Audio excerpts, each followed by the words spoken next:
All right, good evening. Here we are for Psalm 95 in our Old Testament studies. Another praise song. It starts out by saying, "O come, let us sing unto the Lord, and let us make a joyful noise to the rock of our salvation."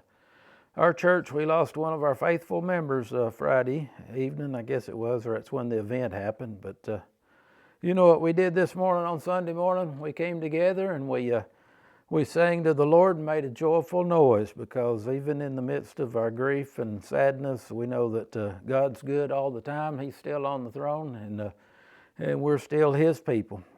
So we came together and we worshiped. We sing to the Lord and make a joyful noise to the rock of our salvation.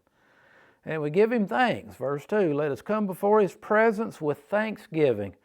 Even in the worst of times, if you'll be honest and look around and say, what have I got to be thankful for? It just keeps flowing to you. There's always stuff to be thankful to.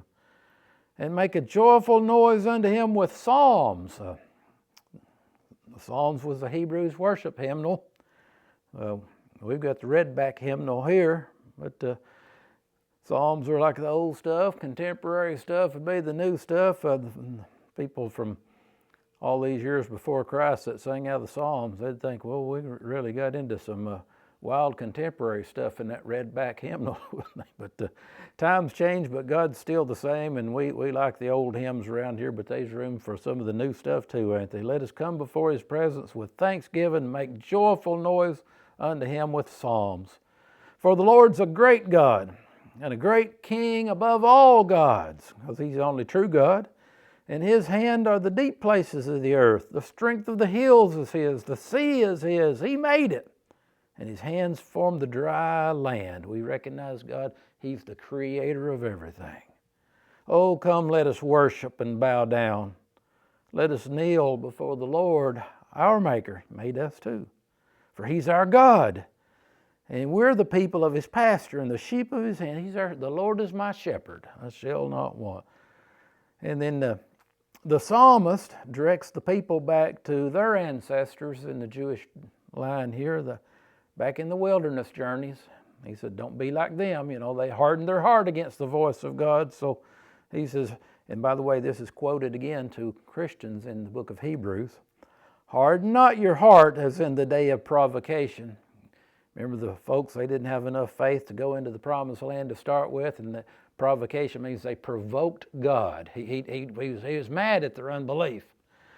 Harden not your heart in the day of provocation, as in the day of temptation in the wilderness, when your forefathers tempted me and proved me, and they saw my work. 40 years long was I grieved with this generation. And I said, it's a people that do err in their heart, and they've not known my ways. You know the Exodus story. It wasn't that far from Egypt to the promised land, but they got out there and they were scared that they couldn't do what God told them to do.